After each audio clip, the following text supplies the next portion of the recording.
First one, decide what you want. ఈరోజు ఈ session అయిపోయిన తర్వాత ప్రశాంతంగా కూర్చొని అసలు మీకు ఏంటేంటి కావాలో రాసుకోండి. ఏ విషయంలో ఏంటి, హెల్త్ లో ఏంటి కావాలి, రిలేషన్స్ లో ఏంటి కావాలి, డబ్బుల విషయంలో ఏంటి కావాలి, కెరియర్ విషయంలో ఏంటి కావాలి, స్పిరిచువాలిటీ విషయంలో ఏం కావాలి. ఆ స్పెసిఫికేషన్ లేకపోతే మనం పొందడం అవ్వదు. ఓకే, సో ఫస్ట్ స్టెప్ ఏంటి, డిసైడ్ వాట్ యు వాంట్.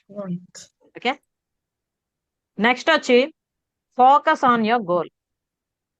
ఇప్పుడు కరెక్ట్ గా ఆలోచించి మనకి ఏది కావాలో డిసైడ్ అయిన తర్వాత మన కంప్లీట్ ఫోకస్ ఆ గోల్ మీద ఉండాలి. అంటే మనం ఏదైతే కోరుకుంటున్నామో కావాలని దాని మీద ఉండాలి. ఓకే, ఫోకస్ మొత్తం దాని మీద పెట్టినప్పుడు ఏమవుతుంది, దానికి సంబంధించిన విషయాలన్నీ కూడా మనం ఆలోచిస్తూ ఉంటాం. ఎలా చేయాలి, ఎప్పుడు చేయాలి, ఓకే, దానికి అవసరమైన సహాయం ఎవరి దగ్గర నుండి తీసుకోవాలి, ఇలాంటివన్నీ ఆలోచిస్తాం కదమ్మా. మరి మనం ఫోకస్ అంటే ముందు అసలు మనం డిసైడ్ అయ్యి చేయకపోతే మనం ఫోకస్ చేయడం ఉండదు కదా. కాబట్టి ఫస్ట్ డిసైడ్ అయ్యి కంప్లీట్ ఫోకస్ దాని పెట్టాలి. మన 100% లెవెల్ బెస్ట్ దాన్ని సాధించడానికి ప్రయత్నించాలి. ఓకే, సో ఫస్ట్ డిసైడ్, తర్వాత focus on your goal. Next వచ్చి లెర్న్ ద స్కిల్స్. ఇప్పుడు మనం కోరుకునే వాటిల్లో కొన్నింటికి మేబీ మనకు తెలిసి ఉండొచ్చు, కొన్నిటి విషయాలు, కొన్నింటి మనకు తెలియదు కదా. ఇప్పుడు మనకి ఎంత తెలిసినా ఏం తెలిసినా కూడాను మనకు తెలిసింది ఒక బిందువు అంతే. ఎప్పుడైనా మనకు తెలియంది మహాసాగరం అంత ఉంటది. కానీ మనం ఏం అనుకుంటామంటే మనకి అంతా తెలుసు అనుకుంటాం, అక్కడే పప్పులో కాలేస్తాం. ఓకే, మనకు తెలుసు కదా, అయిపోద్ది కదా, చేసేస్తాం కదా అనుకుంటాం. కానీ మనం తెలుసుకోవాల్సినవి చాలా ఉంటాయి. అయితే ఈ తెలుసుకోవడం ఎలా అంటే చాలా గొప్ప గొప్ప బుక్స్ ఉన్నాయి, చాలా మంచి ఆథర్స్ తాలూకు బుక్స్ ఉన్నాయి. అంటే మీరు ఏ వేలో అయితే సక్సెస్ అవ్వాలనుకుంటున్నారో దానికి సంబంధించినవి if you are able books చదవాలి. అయితే ఆ బుక్స్ చదివి దాన్ని అర్థం చేసుకొని ఇంప్లిమెంట్ చేసుకోవడం కూడా మనకి ఐడియా ఉండాలి. అంతకన్నా బెటర్ ఆప్షన్ ఏంటంటే మీరు ఏ ఫీల్డ్ లో అయితే సక్సెస్ అవ్వాలనుకుంటున్నారో ఆ ఫీల్డ్ లో ఆల్రెడీ చేసి సక్సెస్ఫుల్ గా ముందుకు వెళ్తున్న వాళ్ళు ఎవరైతే ఉన్నారో వాళ్ళ తాలూకా హెల్ప్ తీసుకోవడం. ఓకే, ఇది ఒకటి. ఇంకొకటి ఏంటంటే ఈ మధ్య కాలంలో మనకి అన్ని రకాల ఇన్ఫర్మేషన్ దొరుకుతోంది ఆన్లైన్ బేస్ లో కూడా. ఓకే, డిఫరెంట్ క్లాసెస్ అటెండ్ అవ్వడం, కోర్సెస్ జాయిన్ అవ్వడం, ఇవన్నీ చేస్తున్నారు కదా. అలాంటివైనా కూడా చెయ్యాలి. అయితే ఇక్కడ ఎవరి తాలూకా హెల్ప్ అయితే మనం తీసుకుంటున్నామో మనం అచీవ్ అవ్వడానికి, వాళ్ళు జస్ట్ థియరటికల్ నాలెడ్జ్ షేర్ చేసిన వాళ్ళు కాకుండా ఇంప్లిమెంటర్స్ గా ఉన్న వాళ్ళు అయితే మనకి బెస్ట్ గైడెన్స్ అందిస్తారు. ఇది మనం తెలుసుకోవాలి. ఓకే, ఎవరైనా కూడా ఇప్పుడు మీరు ఫైనాన్షియల్ డెవలప్మెంట్ కోసమో బిజినెస్ కోసమో చేద్దాం అనుకున్నారు అనుకోండి, బిజినెస్ లో ఎవరైతే ఆల్రెడీ ఒక అడుగేసి దాన్ని ముందుకు సక్సెస్ఫుల్ గా తీసుకెళ్తున్నారో వాళ్ళకి దానిలో ఉన్న ఆటుపోట్లు లాభ నష్టాలు అన్ని తెలుస్తాయి కాబట్టి మీకు సరైన గైడెన్స్ ఇస్తారు కదా. కాబట్టి అది ఏ రంగమైనా కూడా మీరు సక్సెస్ అవ్వాలి అనుకుంటే ఆల్రెడీ ఆ లైన్ లో సక్సెస్ అయ్యి ఉన్న వాళ్ళ తాలూకా హెల్ప్ తీసుకుంటే మీకు సరైన గైడెన్స్ అందుతుంది. ఓకే, కాబట్టి ఆ అంటే నార్మల్గా ఏమనుకుంటారంటే మనకి ఇంత ఏజ్ అయిపోయింది కదా, మేమే నేర్చుకుంటాం, ఇప్పుడు అవుతారేమో, ఎవరైనా ఏమని అంటారేమో, ఇంట్లో వాళ్ళు ఏమనుకుంటారో, ఇలాంటి బోల్డ్ ఉంటాయి మనకి. కానీ నేర్చుకోవడానికి, జీవితాన్ని ఉన్నతంగా మార్చుకోవడానికి వయసుతో సంబంధం లేదు. ఓకే, అసలు అది ఎంత తొందరగా అవేర్నెస్ వస్తే అంత హ్యాపీ ఫీల్ అవ్వాలి. కొనేదో ముందు హాఫ్ ఆఫ్ లైఫ్ లో రాలేదు, సెకండ్ హాఫ్ ఆఫ్ లైఫ్ లో వచ్చిందంటే ఇంకా హ్యాపీగా ఫీల్ అవ్వాలి. ఇప్పటికైనా తెలిసింది, ఇక మిగతా ఏజ్ టైం అంతా కూడా చాలా అవేర్నెస్ తో నా లైఫ్ కి నేను ఒక మీనింగ్ ఇస్తూ జీవిస్తానన్న ఫీలింగ్ మనకి రావాలి. ఓకే, ఇక్కడ ఈ ఉన్న సంజనాకి ఇప్పుడు 16 years. కదమ్మా. 16 years పాప ఉంది, 56 years, 53, 60 వరకు ఉన్న ఆడవాళ్ళు కూడా ఉన్నారు మన సెషన్స్ లో కదా. మరి వాళ్ళతో పోల్చుకుంటే ఈ పాపకి చాలా తక్కువ ఏజ్ లోనే ఈ విషయాలన్నీ తెలుస్తున్నాయి కదా.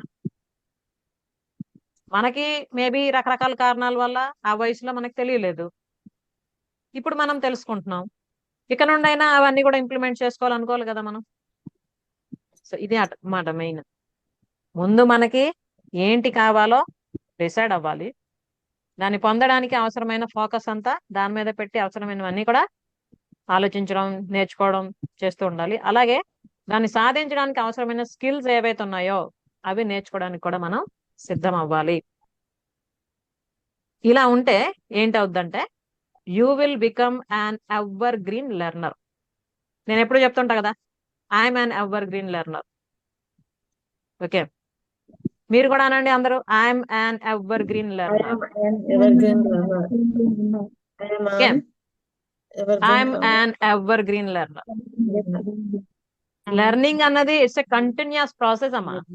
ఓకే, అందరికన్నా బెస్ట్ టీచర్ ఎవరు అని అడిగితే చెప్పండి, ఎవరు బెస్ట్ టీచరు? మనం నేర్చుకోవడమే.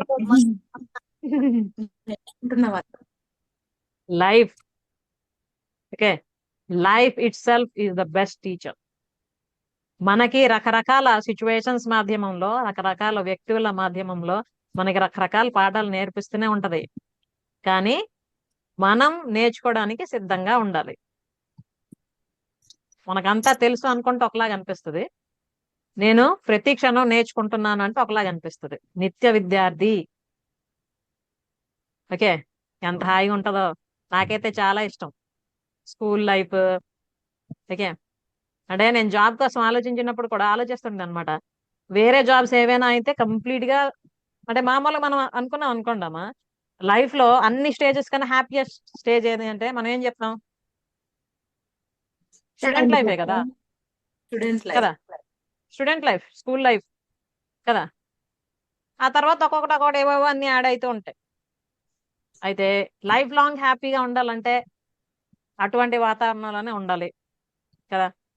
అలాగని స్కూల్ మళ్ళీ జాయిన్ అవుతామంటే ఎవరు జాయిన్ చేసుకోరు కదా. కాబట్టి టీచర్ అయితే పిల్లలతో ఉండొచ్చు, వాళ్ళకి కొత్త కొత్త విషయాలు, మంచి మంచి విషయాలన్నీ చెప్పడానికి నేను నేర్చుకోవచ్చు. అంటే ఏంటి, ఎవర్ గ్రీన్ లెర్నర్ గా ఉండొచ్చు. నేను టీచింగ్ ప్రొఫెషన్ చూస్ చేసుకోవడానికి కారణం ఇది కూడా ఒకటే. ఓకే, నేను నేర్చుకున్నవి, నేను పాటిస్తున్నవి, నేను జీవితంలో ఎటువంటి రిజల్ట్స్ అయితే పొందుతున్నానో అవి పిల్లలకు కూడా నేర్పించాలి. చిన్న ఏజ్ నుండే అవన్నీ కూడా నేర్పిస్తే ఆ బీజాలు వాళ్ళకి వేస్తూ ఉంటే అవే మహావృక్షాలై వాళ్ళ జీవితాలు ఎంతో ఉజ్వలంగా ఉంటాయి. ఓకే, అందుకే ఇంత బిజీ షెడ్యూల్లో కూడా వన్ డే ఫ్రైడే పిల్లల కోసం పర్టికులర్ గా క్లాస్ చేస్తున్నాం ఇప్పుడు కూడా. ఎందుకంటే వాళ్ళని వదిలేయకూడదు, వాళ్ళకి అవసరమైన గైడెన్స్ అందించాలి. ఓకే, సో ఎవరికి అది అవసరం అనిపిస్తుందో వాళ్ళు రీచ్ అవుతున్నారు, పొందుతున్నారు. కానీ దురదృష్టం ఏంటంటే కొంతమంది పిల్లలకి బాగా ఇంట్రెస్ట్ ఉంది, కానీ వాళ్ళ పేరెంట్స్ అవగాహన లేదు. ఏముందలే, ఏం చెప్తారులే, స్కూళ్ళు ట్యూషన్లకి వెళ్తున్నారు కదా అనుకుంటున్నారు. కానీ ఇప్పుడు తీపి ఎలా ఉంది అంటే తీయగా ఉంది అంటాం, కానీ అది తిన్న వాళ్ళకి తెలుస్తుంది టేస్ట్ కదా. ఇది కూడా అంతే మాట. మనం చేయవలసింది చేస్తూ ఉన్నాం. సో అది ఎప్పుడు ఎవరికి ఎలా అందాలో అందుతూ ఉంది, ఎవరికి కావాలో వాళ్ళు వస్తూ ఉన్నారు. కాబట్టి నేర్చుకోవడానికి, మనల్ని మనం అప్గ్రేడ్ చేసుకోవడానికి ఎప్పుడు కూడా సిగ్గుపడకూడదు, వెనుకంజ వేయకూడదు. ఎస్, నేను రెడీ నేర్చుకోవడానికి, నేను రెడీ అప్గ్రేడ్ అవ్వడానికి అని ముందు మన మైండ్ ని మనం ట్యూన్ చేసుకోవాలి. ఎందుకంటే ఏం ట్యూన్ చేస్తుంది, అలాగే కదా పని చేస్తుంది. ఇప్పుడే కదా మాట్లాడుకున్నాం. ఓకే, నెక్స్ట్ వచ్చి టేక్ యాక్షన్. ఇప్పుడు మనకి ఏం కావాలో తెలిసింది, దాని మీద ఫోకస్ చేస్తూ ఉన్నాం. ఓకే, ఇంకా దానికి అవసరమైన స్కిల్స్ కూడా నేర్చుకుంటున్నాం. అది ఆ మాత్రంకే అయిపోద్దా మనం అనుకుంది చేసేనా అంటే? కాదు. ఏం చేయాలి? Take action. యాక్షన్ టేకింగ్ లో పెట్టాలి దాన్ని. ఇప్పుడు మనకు ఒక 1000 విషయాలు తెలిసి ఉండొచ్చు మంచివి, కానీ మనం ఒక్కటి కూడా చేయలేదు అనుకోండి, ఏం లాభం? అంతే కదమ్మా. అవును. మనకు తెలిసిన 3-4 విషయాలు అయినా కూడా అవి మనం అవలంబిస్తున్నాం అనుకోండి లైఫ్ లో, వాటి తాలూకు బెనిఫిట్స్ మనం పొందుతాం కదా. అంతే కదా. ఇక్కడ ఈ పిక్చర్ లో కూడా చూసారు, ఇక్కడ బటర్ఫ్లై ఉంది, ఉమ్. మైండ్ తాలూకా ఇది. ఉమ్. బటర్ఫ్లై దేనికి సింబల్? Freedom. Awareness. అవేర్నెస్. ఉమ్.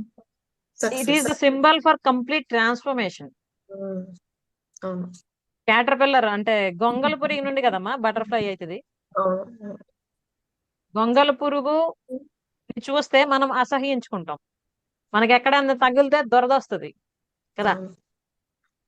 కానీ అదే గొంగళ పురుగు తన స్టేజెస్ ఒకదాని తర్వాత ఒకటి ఇదవుతూ ఆ పట్టి గూళ్ళ చేసుకొని కొద్ది రోజులు అయిన తర్వాత అది కలర్ఫుల్ బటర్ఫ్లైగా బయటకు వచ్చేసరికి దాన్ని చూసి ఎంత హ్యాపీ ఫీల్ అవుతాం మనం. చాలా మంది అయితే దాన్ని పట్టుకోవడానికి పరిగెడుతుంటారు వెనక్కి. చిన్నప్పుడు మేము కూడా పరిగెత్తి వాళ్ళం. ఓకే, ఇప్పుడైతే ఎక్కడ చూసినా కూడా చాలా హ్యాపీ ఫీల్ అవుతూ ఉన్నా కదమ్మా. లేదా బటర్ఫ్లై మళ్ళీ గొంగర పులుగు అవుతుందా? కాదు. అవ్వదు. ఎందుకంటే పూర్తిగా దాని తాలూకా పాత క్వాలిటీస్ ని ట్రాన్స్ఫార్మ్ వదిలేసి. చేసుకొని కొత్త జీవితాన్ని ప్రారంభిస్తుంది. మనం ఇక్కడ చేస్తుంది కూడా అదే.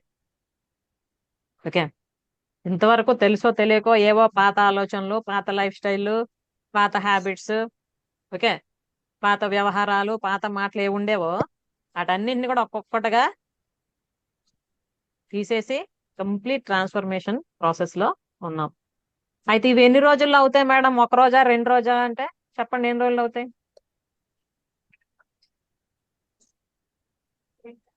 ఉం? ఎన్ని అయ్యేంత రోజులు? వరకు అది మన మీద ఆధారపడి ఉంటుంది. లైఫ్ అంతా ట్రాన్స్ఫార్మ్ అవుతూనే ఉండాలి. ఓకే, ట్రాన్స్ఫర్మేషన్ అన్నది అఫ్ కోర్స్ అంటే ఆ ఇంతవరకు ఏవైతే ఉండకూడనివి మనలో ఉన్నాయో వాటిని డిలీట్ చేసుకొని ఉండవలసినవి మనం యాడ్ చేసుకోవడం ప్రారంభిస్తే కొంతమంది కొన్ని సంవత్సరాలు పడుతుంది, కొంతవరకు ట్రాన్స్ఫర్మ్ అవ్వడానికి. అంటే పర్సంటేజ్ ఉంటది కదా. ఓకే, కొంతమందికి ఈ జన్మ అంతా బట్టి నెక్స్ట్ జన్మకు కూడా వెళ్ళొచ్చు, నెక్స్ట్ జన్మ కొంతమంది నుంచి కూడా ఇంకా యాడ్ అవుతూ ఉంటాయి. అమ్మ మేడం మీరేంటి వేగం ఇన్ని సంవత్సరాలు ఇన్ని జన్మలు అంటున్నారు, మాకొద్దు అనిపిస్తుంది కొంతమందికి. ఓకే, కానీ అదే సత్యం. ఉమ్. ఓకే, నేను మీకు చెప్పను మీరు ఈ క్లాస్ అటెండ్ అవ్వండి, లేదా ఈ 2 రోజులు మీరు క్లాస్ అటెండ్ అయితే మీ లైఫ్ మొత్తం మారిపోద్దని నేను చెప్పను, ఎందుకంటే అది నిజం కాదు కదా. మనం ఇన్ని సంవత్సరాలుగా ఏవేవో అన్ని కలిగి ఉన్నాం కదా, 1 రోజులో 2 రోజులు ఎలాగ మారిపోద్ది? ప్రాక్టికల్ గా మనం కొంచెం ఆలోచిస్తే మనకు అర్థమైపోతుంది కదా. అంతేనా? ఇప్పుడు అవును. ఇంట్లో మనం పాత్రలు అవి వాడతాం కదా, రోజు క్లీన్ చేసుకోవడం అట్లా మెయింటైన్ చేయడం చేస్తుంటాంగా. అవును. అదే గాని అలా కాకుండా మనం ఏవో వాడేసి వాటిని క్లీన్ చేయకుండా అలా ఉంచేసాం అనుకోండి, అది బాగా పాడైపోయి స్మెల్ వచ్చి దాన్ని మళ్ళీ క్లీన్ చేయడానికి ఎంత టైం పడుతుంది? కొన్ని అయితే మనకు అసలు వాడబుద్ధి కూడా ఏది ఇంకా ఇది వద్దులే పడేద్దాం అనిపిస్తుంది, అవునా కదా. అవును. మరి మనం ఇన్ని కొన్ని జన్మల నుండి తెచ్చుకునేవి, కొన్ని అమ్మ పొట్టలో నుండి తెచ్చుకునేవి, ఆ చిన్నప్పటి నుండి ఇంతవరకు మనం యాడ్ చేసినవి, ఇవన్నీ మారి మనం పూర్తిగా తేట తెల్లంగా ఉండాలి, ట్రాన్స్పరెన్సీగా ఉండాలంటే ఇలా అయిపోవడానికి అయిపోద్దా? ఓకే, ఎవరైతే యాక్షన్ టేకర్స్ ఉంటారో, కమిట్మెంట్ తో చేస్తారో వాళ్ళకి తొందరగా రిజల్ట్స్ వస్తాయి. ఓకే, యాక్షన్ టేకింగ్ అన్నది ఎంత తొందరగా తీసుకొని, అది కూడా మళ్ళీ ఏంటంటే కొంతమందికి ఎలా ఉంటుందంటే, ఇప్పుడు న్యూ ఇయర్ వచ్చింది అనుకోండి, న్యూ ఇయర్ రోజు రెజల్యూషన్ రాస్తాం, ఈ సంవత్సరంలో ఇచ్చేస్తాం అది చేస్తాం ఇది అయిపోద్ది అది అయిపోద్ది అని. Okay, goals. ఆ మరుసటి రోజు వచ్చినప్పటికి మేబీ కొంత ఉండొచ్చు, 50% ఇన్స్పిరేషన్. 3వ రోజుకి తగ్గిపోద్ది, 4వ రోజుకి ఇంకా తగ్గిపోద్ది, ఓ వారం అయినాడికి టుస్ మొత్తం. మళ్ళీ న్యూ ఇయర్ వస్తుంది, మళ్ళీ రాస్తాం. ఓకే, ఇలా న్యూ ఇయర్లు వస్తుంటాయి పోతుంటాయి, హ్యాపీ న్యూ ఇయర్లు గ్రీటింగ్లు చెప్పుకుంటుంటాం తప్ప మన జీవితంలో ఎటువంటి మార్పులు రావు, మనం యాక్షన్ టేకింగ్ మోడ్ లోకి రాకపోతే. ఇది ష్యూర్. ఓకే, కాబట్టి మనం ఏం చేయాలనుకున్నా, ఎలా ఉండాలనుకున్నా, ఎలా మార్చుకోవాలనుకున్నా చేయవలసింది ఏంటి? Action taking. ఎందుకంటే మన జీవితానికి 100% రెస్పాన్సిబిలిటీ మనదే.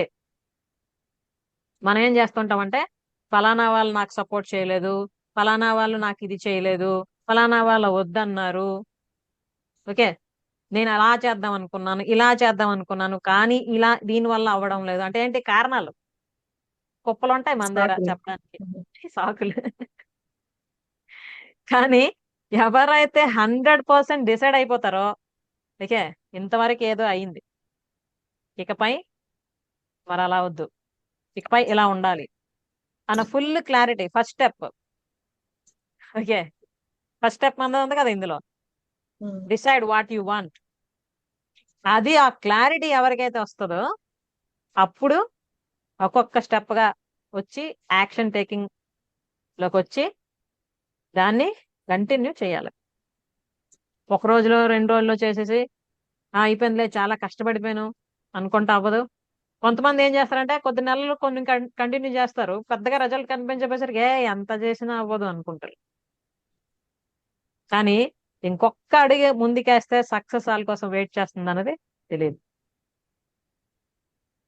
కాబట్టి మనం జీవితంలో ఏదైనా గోల్ పెట్టుకున్నాం అనుకుంటే ఖచ్చితంగా 100% మన తాలూకు ప్రయత్న లోపం లేకుండా చేస్తూ ఉండడమే, కంటిన్యూగా, కన్సిస్టెంట్ గా. ఓకే, అవ్వాల్సింది అవుతుంది. తర్వాత మనకు భగవద్గీతలో శ్రీకృష్ణుడు కూడా చెప్పాడు కదమ్మా, నువ్వు చేయవలసిన కర్మ చేస్తూ పో, ఫలితం కోసం నువ్వు ఎదురు చూడక్కర్లేదు, ఆటోమేటిక్ వస్తుంది ఏది రావాలది. మనం ఏం చేస్తాం? చేయవలసింది చెయ్యం, అల్లది అవ్వలేదు, ఇది అవ్వలేదు, అది రాలేదు, ఇది రాలేదు అనుకుంటుంటాం, అంతేనా? సో ఇకపై అలాగా చేయకుండా ఏదైతే చేద్దాం అనుకోండి ఇమ్మీడియట్ గా స్టార్ట్ చేద్దాం. మనం ఏం చెడు పనులు చేయాలనుకోవడం లేదు కదా, మంచివే కదా చేద్దాం అనుకుంటున్నాం, మరి దానికి పోస్ట్ పోన్ ఎందుకు కదా? పోస్ట్ పోన్ చేస్తూ చేస్తూ రేపు చేద్దాం, ఎల్లుండి చేద్దాం, నెక్స్ట్ వీక్ చేద్దాం, నెక్స్ట్ మంత్ చేద్దాం. ఓకే, అలాంటి డేస్, అలాంటి వీక్స్, అలాంటి మంత్స్, అలాంటి ఇయర్స్ అలా వెళ్ళిపోతూనే ఉంటాయి. ఒక్క విషయం అందరం గుర్తుంచుకోవాలి ఏంటంటే, ఒక్క క్షణం వెళ్ళిపోయిందంటే తిరిగి మళ్ళీ తీసుకొని రాలేం మనం. And time and tide waits for none. ఎవ్వరి కోసం కూడా సమయం ఆగదు. మనమే కొంచెం అన్ని అనుకొని విదిలించుకొని ఏవేవి పట్టి ఉన్నాయో ఎంతవరకు లాగి ఉంచేస్తున్నాయో అటన్నింటిని కొంచెం ఇలా దులుపుకొని ఒక్క అడుగు ముందుకేయడానికి ప్రయత్నిస్తే తర్వాత ఒక్కొక్కటి స్టెప్ బై స్టెప్ వెళ్ళొచ్చు. ఓకే, అంతే తప్ప ఇంతవరకు ఏం చేయను, నేను ఇక్కడే ఉంటాను, ఒక్క జంప్ చేస్తాను అక్కడికి వెళ్ళిపోవాలంటే మధ్యలో పడతాం, కాళ్ళు చేతిలో దెబ్బలు తగులుతాయి. అంతేనా కాదమ్మా? నేను ఒక అడ్వర్టైజ్మెంట్ అంటే ఒక ఫోటో చూసా ఫేస్బుక్ లో అనుకుంటా, ఒక విన్నర్ రన్నింగ్ లో అతని తాలూకు ఇది ఉందన్నమాట. 9 minutes రన్నింగ్ చేసి విన్ అవ్వడానికి 4 years ప్రాక్టీస్ చేసాడు ఆయన. అర్థమవుతుంది కదా? అంటే కాంపిటీషన్ 9 minutes, దానిలో గెలవడానికి అతను 4 years ప్రాక్టీస్ చేశారు. ప్రతిరోజు కన్సిస్టెంట్ గా ఎలా చేయాలో చేసి స్కిల్ ని డెవలప్ చేసుకోవడం వల్ల విన్ అయ్యారు కదా. అలా కాకుండా డైరెక్ట్ గా కాంపిటీషన్కి వెళ్ళిపోయి పరిగెట్టేస్తాం ఫస్ట్ వచ్చేయాలంటే అవుతుందా? ఏదైనా అంతే కదమ్మా. మరి మనం మన జీవితానికి సంబంధించి కూడా అది అన్వయించుకోవాలి కదా. మనకి ఏదైనా కావాలి అంటే మనకి ఎంత క్లారిటీ ఉంది, మనం ఎంత ఫోకస్ పెడుతున్నాము, దానికోసం ఎంత యాక్షన్ తీసుకుంటున్నాము, ఎంత కన్సిస్టెన్సీ మెయింటైన్ చేస్తున్నాము. ఏది చేయకుండా ఏదో అయిపోవాలంటే nothing is going to happen. మనం చేస్తున్నవే చేస్తూ ఉంటాం, ఆలోచిస్తున్నవే ఆలోచిస్తూ ఉంటాం, కానీ కొత్త రిజల్ట్స్ కావాలని కోరుకుంటూ ఉంటాం. ఎలా అవుతుంది? ఇప్పుడు చిన్న ఎగ్జాంపుల్, మనం ఇంట్లో రోజు అన్నం వండుతాం కదా, ఎసరు పెడతాం, ఆ తర్వాత బియ్యం అంటే అది మరిగి ఇంకా బియ్యం కడిగేసి వేస్తాం, ఉడికిన తర్వాత వార్చేస్తాం కదా. మనకి బిర్యానీ తినాలనిపించింది అనుకోండి, అప్పుడు కూడా సేమ్ ఎసరు పెట్టి బియ్యం కడిగేసి వేసేసి అది బిర్యానీ అయిపోవాలంటే అయిపోద్దా? Just common example. బిర్యానీ తనకు ప్రాసెస్ వేరే ఉంటది, దానికి ఇంగ్రీడియంట్స్ చాలా అవసరం ఉంటాయి. ఆ మసాలాలు తీసుకురా, ఇల్లు కట్ చెయ్యు, అల్లది గ్రైండ్ చెయ్యు, అన్నీ చేసి యాడ్ చేసి వేరే పాత్ర దానికి యూజ్ చేస్తాం, దానిలో నెయ్యి కొంచెం ఆయిల్ కొంచెం అన్ని యాడ్ చేసి చేస్తే అప్పుడు గుమ్మగుమ్మలాడే బిర్యానీ రెడీ అవుతుంది. అలా కాకుండా సేమ్ తపాలా పెట్టి సేమ్ నీళ్లు పెట్టి సేమ్ బియ్యం కడిగేసి అందులేసి బిర్యానీ వచ్చాయి అంటే ఎక్కడ నుండి వస్తుంది? అంతేనా? జీవితం కూడా అంతే. మనం చేస్తుందే చేస్తూ ఆలోచిస్తుందే ఆలోచిస్తూ కొత్తగా ఏదో అవ్వాలంటే ఏది అవ్వదు. చేయవలసింది కూడా మనం కొత్తగా ఆలోచించి చెయ్యాలి, అప్పుడే కొత్త రిజల్ట్స్ వస్తాయి. అంతేనా కాదమ్మా? అవును. అంతే. Next, be successful. అప్పుడు వస్తా సక్సెస్ మనకి. Okay, first of all decide what you want, then focus on your goal. తర్వాత ఏంటి థర్డ్ది? Learn skills. Learn skills. మనం ఏదైతే కావాలనుకుంటున్నామో దానికి అవసరమైనవన్నీ కూడా నేర్చుకుందాం. ఇప్పుడు బెస్ట్ మదర్ అవ్వాలి అంటే మదర్కి ఉండవలసిన బెస్ట్ స్కిల్స్ ఏంటి, ఏం చేయాలి, ఎలా చేయకూడదు, అవన్నీ నేర్చుకోవాలి. బెస్ట్ టీచర్ అవ్వాలి, దానికోసం ఏంటో నేర్చుకోవాలి. బెస్ట్ బిజినెస్ ఉమెన్ అవ్వాలి, దానికోసం అవసరమైన నేర్చుకోవాలి. బెస్ట్ వైఫ్ అవ్వాలి, నేర్చుకోవాలి. నేను బాగానే ఉన్నానే అంటే ఉండొచ్చు, మరి మధ్య మధ్యలో ఎందుకు రకరకాల ప్రాబ్లమ్స్ అన్ని వస్తున్నాయి అంటే ఏంటి దాని అర్థం? ఇంకెక్కడ ఏదో ఉంది తెలుసుకోవడానికి కదా. సో అలా మనం ఏ వేలో ద బెస్ట్ అవ్వాలనుకుంటున్నామో దానికి సంబంధించినవి నేర్చుకోవాలి. నేర్చుకొని అమ్మయ్యా నేర్చేసుకున్నాను అన్ని అయిపోయింది అంటే కాదు, యాక్షన్ టేకింగ్ లో పెట్టాలి దాన్ని. యాక్షన్ తీసుకోవాలి, యాక్షన్ తీసుకొని కంటిన్యూ చేయాలి. అప్పుడు మాత్రమే మీకు సక్సెస్ అన్నది వస్తుంది. బట్ ఇక్కడ మనం వాడు గుర్తుంచుకోవాలి ఏంటి, మన మహేష్ బాబు డైలాగ్. చెప్పండి, ఎవరు చెప్తారో? ఒకసారి కమిట్ అయితే నా మాట నేనే వినాను. అది అంతే. మనం ఫస్ట్ పెట్టుకుందాం, ఓకేనా? ఒక్కసారి కమిట్ అయితే నా మాట నేనే విన్నా. దేనికి? అది డిసైడింగ్ ఫ్యాక్టర్. డిసైడ్ చేసినప్పుడు ఫుల్ గా క్లియర్ గా ఆలోచించి అక్కడ డిసైడ్ అవ్వాలి. ఆ తర్వాత మళ్ళీ వెనక్కి వెళ్ళిపోకూడదు. సక్సెస్ కి వచ్చినప్పుడు ఏమనుకోవాలి, success is not a destination, it's journey. Okay, అన్ని మహేష్ బాబు డైలాగ్స్ చేస్తాం. మీనింగ్ఫుల్ డైలాగ్స్ కదా మరి. అవును. అక్కడ హీరో ఎవరు అన్నది కాదు, డైలాగ్ మనకు ముఖ్యం. ఓకే, అదే ఇంకో సినిమాలో ఉంటది కదమ్మా, ఎప్పుడు వచ్చామన్నది కాదు తమ్ముడు, బుల్లెట్ దిగిందా లేదా. ఓకే, అంటే ఏంటి, మనం ఏ ఏజ్ లో మొదలు పెట్టామన్నది కాదు, అనుకుని సాధించామా లేదా. అంతేనా? అవును. చిన్నప్పుడు చేయలేదు, అప్పుడు అవ్వలేదు, ఇది అవ్వలేదు, ఎందుకు బ్లేమింగ్, ఎందుకు? ఇప్పుడు ఏం చేయాలో చేయొచ్చు కదా. అంతే కదా. అవును. కాబట్టి సక్సెస్ ఇవన్నీ ప్రాసెస్ చేసుకుంటూ వస్తే అప్పుడు మీరు అక్కడికి రీచ్ అవుతారు. రీచ్ అయిపోయాం కదా, అమ్మయ్యా అన్నీ సాధించాను అనుకొని అక్కడ ఉండిపోకుండా ఇంకా ముందుకెళ్ళడానికి ప్రయత్నిస్తూ ఉంటే జస్ట్ కామ పెట్టాలి అంతే సక్సెస్ కి. అక్కడ నుండి మళ్ళీ ఇంకో స్టెప్ వేయాలి. అప్పుడే లైఫ్ ఎప్పుడు కూడా ఫుల్ఫిల్డ్ గా, హ్యాపీగా, అట్రాక్టివ్ గా, లైవ్లీగా ఉంటుంది.